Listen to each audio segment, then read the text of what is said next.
Hi, it's me again, DJ Paparap sa Heart mga kapalakan. Narito na ang Throwback 2020 Part 2 2026. Stay tuned for all the best hits and memories we have coming up.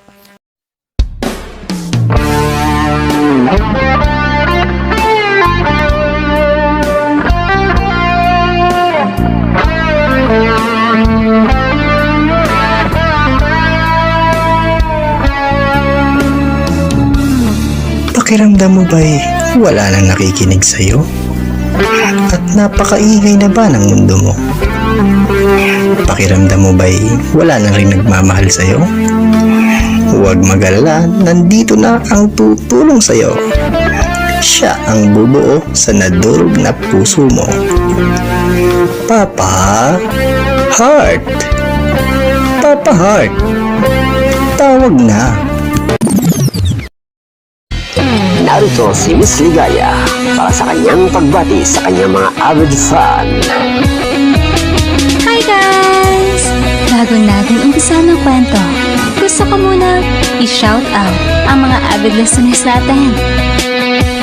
CFC Appetizer Group na sina AJ, Bahusa, Galay, Shelo, Aldenmark, Tenya, Diane, Zedric, Ana Rose, Sandrino, Roseller Tuwal, at Papa Heart.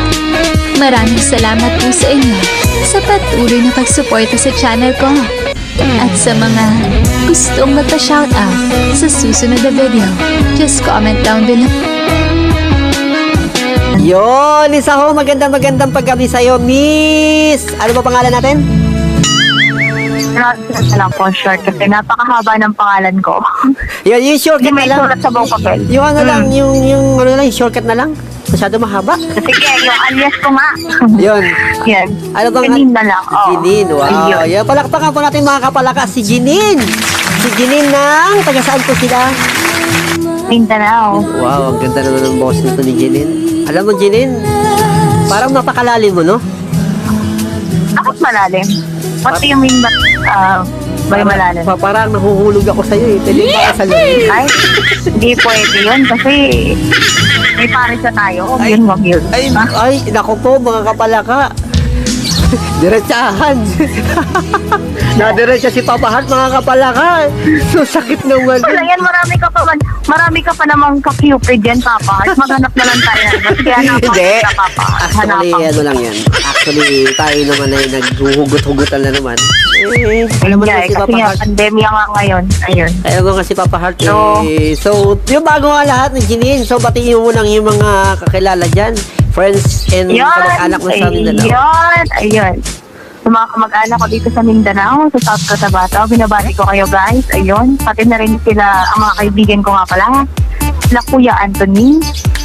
And then, sila Monet. Sino pa ba? Sila Kuya EJ. Sila Smaggy. Sila Alvin. Ayun, yung mahal ko, si Alvin. Ayun o. Konting Marami sila. konting message nga muna sa iyo, mahal. Ha? Ito mo naman ang konting message ang iyong mahal. Baka nakikinig siya sa kay Papa Heart. Ayun. Diyan ka lang. Dito lang ako. Pero magkikita rin tayo. Diyan ka lang. Na? Ipet-pet lang kagat ng pusa. No? Kinagat kasi ako ng pusa kahapon. Kaya nang paingit ako eh. Alam niyo mga kapalaka, ito yung magandang sarap katawagan kasi masyado siya madaldal. Yun. Janine, may tanong lang ko sa'yo ng konti, no? Diba? Kung kalapati ba ako at kung bibitawan ba ako ay hindi, ay yan na, kung kalapati ka ba, nakalimutan ko, mga kapalaka. Ayaw ko na! Hindi ko na kaya! Ganon. Sumusuko ka na agad. Sige.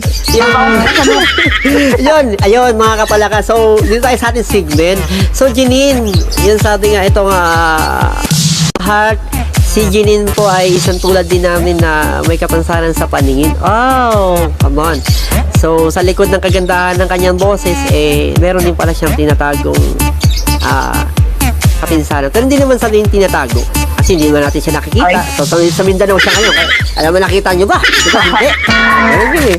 Actually, tulad din ni Papa Heart, dahil meron ding kapansanan. So, Janine, kwento mo naman sa akin, kahit konti lang yung kung ano ba nangyari. Tanggap mo ba sa sarili mo na naging ganyan ka?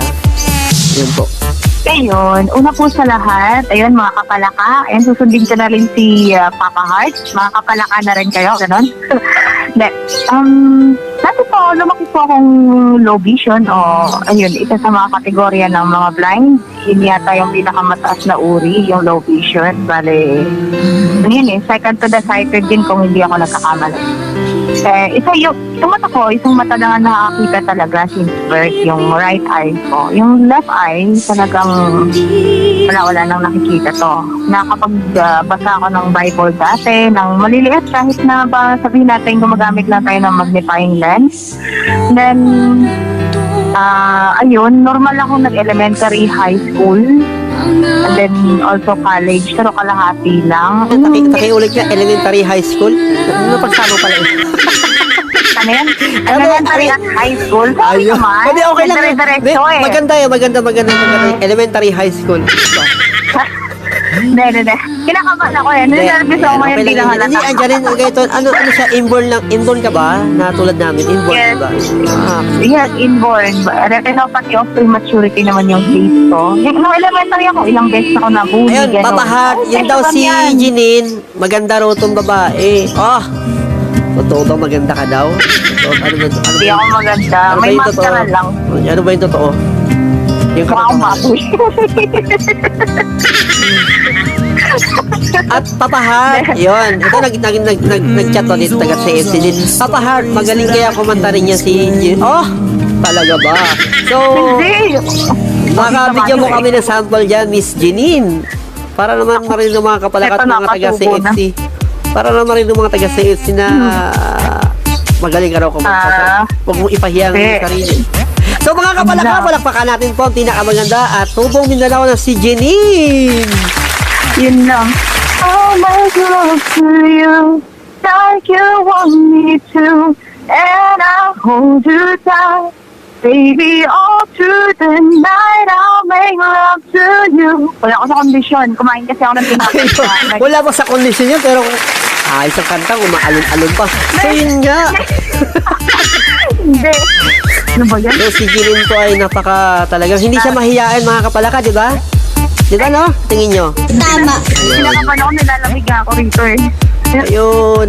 So Jeanine, nakapag-aral ba si Jeanine? Nakapagtapos ba ng pag-aaral? Ayun, makabutihang palad, hindi pa ako tapos.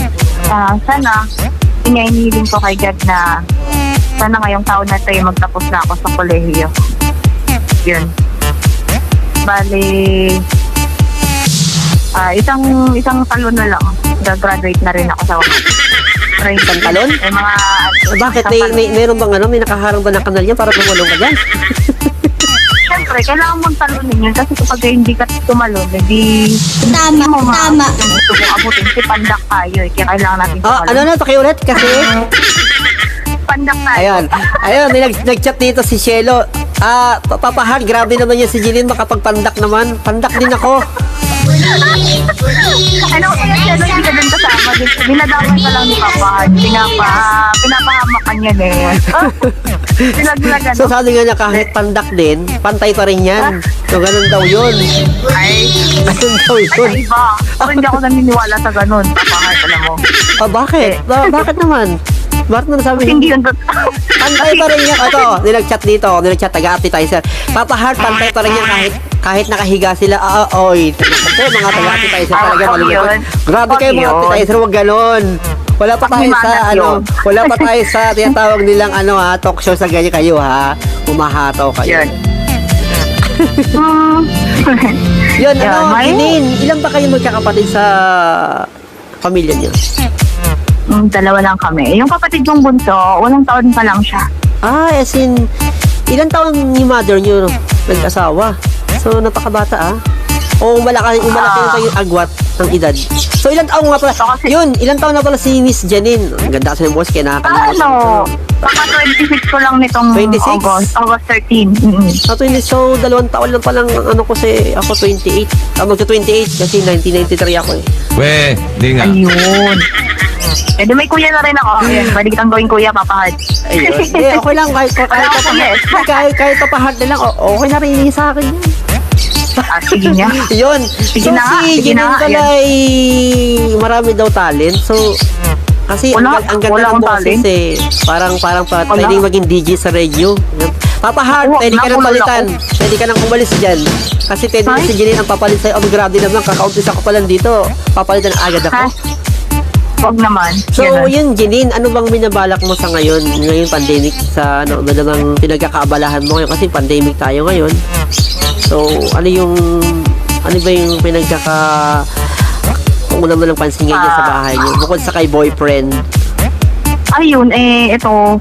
Bale, yan, ma-attend ako sa mga, offers na mga seminars ng, yun, yung mga programs nga ng, hindi ko na sasabihin dito yun guys. Kaya, yan, mga tumutulong din sa gaya naming mga VI, ayun. Oh, actually, Janine, isa rin ako sa training. mga tulad nyo rin eh, ganun. Ayaw nga, nakalimutan ko pa, don't worry. ano? Wala namang Tansya problema. naman. Di, okay lang yun. Lahat naman nagkakamali. Parang ako, nagkamali, iniwan, sinaktan, Ay? nagtulpo. Charot. Bumangon ka na lang ulit. Ay, Ayun. actually, dinubangon ako. Maaga pa ako na bumabangon. Alas 6 bumabangon na ako. Di nga. Ay, alas 6. Oo. Tapakan mo pa, para masaya, Minsan, ganun. minsan maaga na rin ako tutulog. Maaga na. Tama. Lang. Yun, Miss Janine. Ito lang matanong lang. So, since may iwan kang boyfriend, so alam ba ng boyfriend mo tungkol dyan sa katayuan mo? Ito lang mga kapalaka kasi yun nga mahirap sa atin kasi mga kapalaka. Porque sabi nila maganda daw yung boses. Ang iniisip nila na gwapo o maganda daw yung Tapos pag nakikita nila parang, alam niyo yun parang, okay, wala na. Yung minsan mga cited wala naman akong pakialam din na kung may matamaan ako o what. Pero kasi, kadalasan sa mga nangyayari, ang nakikita nyo yung mga physical. Yun, physical yung mga nakikita nyo, hindi talaga yung, actually yung pangloob talaga. Kaya nasasabi ko yung ganon. So yun nga, yung ititanong ko kay Miss Janine. Ayun, hello? Ayan. Nahulog eh. Hindi, okay lang yun. Okay, pwede naman kita saluhin kung sakasakali kailan yun sa boyfriend. Ayun. Yun. So Miss Janine nga, yun nga sinasabi ko na, sabi ko sa mga cited na, kasi pag maganda ang boses, gwapo at maganda daw. Pero pag nakita na nila, parang okay, yung alam mo yung parang i-Indianin ka. Nakaranas ka ba ng ganon? Hindi naman, kasi yung boyfriend ko naman kasi it belong to us. He is a low vision too. Actually Ano naman sa kanya, inborn cataract yung sakit niya. Pero, yun, nakita pa naman So siya. actually ako Miss Janine, alam mo nangyari sa akin ganyan.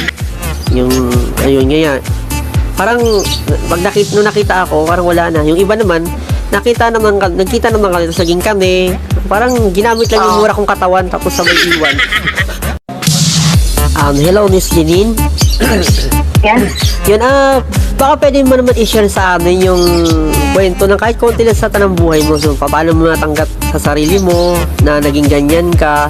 Tapos, bigyan mo na rin advice yung mga taga-kapalaka natin yan sa mga nakikinig. Yung medyo, kasi yung iba dyan na lumalabo na parang yung iba kasi na hindi rin kasi nila matanggap. Kasi meron akong kakilalang gano'n na na 50 plus na siya, magsi-60 na. So 5 years pa lang siya nabubulag. Hanggang ngayon, hindi niya matanggap sa sarili niya na gano'n siya. Kasi nga, kung matanda na kasi siya eh. So, yun sa mga biglaan na mga nawalan ng paningin, yun, ano bang may bibigay mong advice sa kanila? So, kwento mo na rin sa amin yung nangyari sa'yo, yung kahit ilan lang, yung summarize mo lang po yung yun, para maging ikaw yung maging inspirasyon ng magiging natin mga kapalaka natin dyan. Ano yan kasi sa akin, nabulag ako January 10, 2018. Yun. Natotally ako. Hindi ko talaga, hindi ko makapakasok sa sarili ko. Bakit? Bakit naman kaganito? Bakit siya dynamic? Bakit isa na lang yung mata ko? kinuha pa sa akin. Ganun yung mga tanong ko dati. Ayun, medyo ano lang kasi nga, hindi ko pa ikamatay yan. Dumaan din ako sa gaya ng iba, depression din. Nga, dinibdib ko rin yung nangyari. Nung dyan yung hindi ako makatulog sa gabi. Magigising ako sa magsusuka. Parang kasama again sa, kasi yun, sa gano'n. Unti-unti ko siyang matanggap. And then, one time, nanalangin ako kay God. Na kahit bigyan mo lang ako ng pag-ata. Gusto kong tapusin ng pag-aaral ko. Sabi kong ganun. Kahit na kahit na kumbaga gumamit ko ng mag-iba yung method ng classes ko ganun, kahit na pang time talaga, bigay mo sa akin to. Ito na lang yung tanging pag-asa ko para mabuhay, para na ipagpatuloy ko yung life ko. Hanap ako ng inspirasyon, ganun. So, nung June 2018, yun nga, nakapagtrabaho ko sa tita ko kasi sabi niya, sige, wala ka namang ginagawa. So, memorize naman yung paggawa ng longganisa yun. Alam na mga kakilala ko yan na gawa ko ng longganisa. Tumutulong ako sa tita ko. Then, sabi na tita ko, pagamot kita. Sabi niya, then, ayun, hanggang sa napunta akong trabaho, yung doktor, sinabi ng doktor sa akin na wala talaga. Paano ako sa Davao School for the Blind. Saan ko nakilala ang mundo ng mga blind talaga sa Davao School for the Blind. Mukhang blind ko na. So, Miss Janine, wait lang po. Excuse. Medyo yung signal po natin, Miss Janine. Yun. Masyado kami naging emotional po kami ni Miss Janine. Hello? Ayun. Okay na. Marinig na. Ayan. Okay. Sige po. Go ahead po. Ayun, bali yun yan, nakilala ko yung mga blind doon, yung iba nga hindi talaga kasi nga, yung iba doon, bukod sa blind na sila, may autism, may mga kasamang ganun. Yung iba hindi nga nakakita talaga since birth. So, sabi ko, salamat. Ay, ganun sa pala to. Pasalamat na lang pala ako kasi kahit na ganitong nangyari sa akin, at least nakita ko pa yung kulay ng mundo. May-imagine ko pa yun, kahit sa panaginip nakikita ko pa. Kahit sa panaginip na lang. Kaya sana guys, yung mga palabo na rin yung mata, and then hindi natin alam kung ano ibibigay sa atin ni God. Unti-unti yun tanggapin yun kasi andyan naman si God. May kakapitan kayo talaga. Sinasabi ko, miracle talaga na nakapag-aral pa ako kasi akala ko talaga wala kasi sa amin dito. Hindi talaga na-educate masyado yung mga blind dito sa lugar namin. Kaya talagang sabi ko, makapangyarihan talaga si God kasi binigyan niya ako ng isa pang pagkakataon para masasabi ko, para may arrange ko yung life ko kahit na ganito yung nangyari sa akin. Kaya yun lang po yung kwenta ng life ko. Iyo, palakpakan mo rin si Miss Janine ng taga Mindanao. Grabe, alas muntok na akong paluhalo. Mahaba pa yun pero isulat ko na lang. So, siguro, pwede ba next time ulit, Miss Janine, na ma-invite ka namin dito sa ating talk show, sa ating Papa Heart. So, yung mga kapalaka, actually, magkakaroon tayo ng live. So, hindi ko pa alam kung kailan yun. So, siguro, pwede natin ma-invite si Miss Janine sa ating live. Yun. Actually, sa mga marami pang gustong makilala si Papa Heart, so nakikita nyo, ang pictures na yan ay ako talaga yan. Yun, isa sa mga araw na ito, mga sunod pa, magkakaroon tayo ng live. So, Miss Janine, maraming salamat sa'yo. So, tanong ko lang, ilan taon na ba kayo naglulukuhan ng boyfriend mo? Yun. So, ilang taon? Last year lang kami, December 11, 2019, naging kami. Talaga naman. So, mga kapalaka, baka sabihin nyo yung naglulukuhan na. So, siyempre, common na yung mga ganun salita, di ba? So, dapat sa mga hindi pa po, hindi pa alam yung ganun salita. Ganun talaga yung mga words ngayon. Pero actually, kabaliktaran yun na nagmamahalan naman talaga sila. Buti pa sila nagmamahalan, ako wala nagmamahal sa akin. Magdi-December na, wala tayong nagmamahal kay Papa Heart. Ano ba yan? Papa Sige, Heart? pa kita Papa Heart. Maraming volunteer doon. Di ba pwede yung frontliner? Ayun. Frontliner? Oo. Ay, hindi yun pwede, Papa Heart. Huwag na yun, delikado yung ganun. Kasi, so, yung ginawa. Kabalaka. So, hindi ba, actually, Miss Janine, hindi ba kayo nagkikita ng iyong boyfriend? Ilang beses na rin. Pero ngayon, malayo yun sa'yo. Malayo kasi lockdown. Ang tawag dyan ay LDR, di ba? Tama ba? So, ano ba ibig sabihin ng LDR? Ano bang pakipaliwanag nga sa ating mga kapalaka? Kung ano bang ibig sabihin ng LDR? Kung hindi ako nagkakamali, long distance relationship. Yun, sa mga kapalaka po ay LDR, long distance relationship. Ang kay Papa Heart naman po ay iba. Ibig sabihin ng LDR, Ano? lockdown relationship. Yun. Binago lang yung una. Pareho pa rin yan, Papa Heart. Joke lang. Ayun. So, yun nga pala. Papa Heart, mandaraya ka. Ayun. Hindi mo ko binate. Ay, grabe. Oh, shout out nga pala kay Denmark. Yun, yung akin pong voice over na lagi kong ginagamit. Voice over. Oh, yun. Ano? Si Denmark, ang pinakamataba. Ang sabi daw nila, siya raw si Jollibee. Yun ang sabi nila. Ano? Kung Pero paborito hindi. ko yung pagkain sa Jollibee, Huwag kayong ano. Joke lang.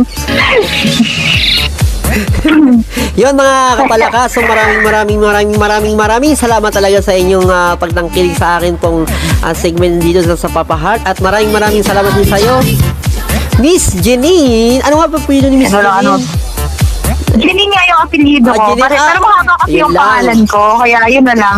Yung Ganun apelido din. tsaka yung ano niya, pangalan, inis ako na lang. Sige, okay na po Yun lang. yung mga kapalaka. Ay. So Miss Janine, baka may gusto ka pang imensahe sa ating mga kaibigan dyan. So, ano bang masasabi mo sa kanila bago tayo magpaalam? Ayun. Guys, Mahal sa mga magulang, ano bang ano mo ngayong COVID-19? Ano bang paalala mo sa kanila lahat? ayun. Kasi yung mga magulang ko rin, nagtitinda rin sila sa palengke. So, yun. Sana nga ay maging maayos lang palagi. Wala sanang hindi sana sila maano ng COVID. Yun. Kasi sa amin dito may nag-uumpisa na eh. Kakaumpisa pa lang pero ang hirap talaga, promise. Yun. So, yun sa mga kaibigan ko dyan, guys. Kamusta kayo? Hindi ko na kayo isa-isahin na kasi patapos na rin tong programa ni Papa Harvey. So, yun. Ayan, maraming salamat sa iyo, Miss Janine. Mga kabalaka, maraming salamat sa inyong pakikinig sa aking Throwback Collaboration 2020. Abangan nyo ang part 3 nito. Muli, this is DJ Paparap sa Heart. God bless all Shia.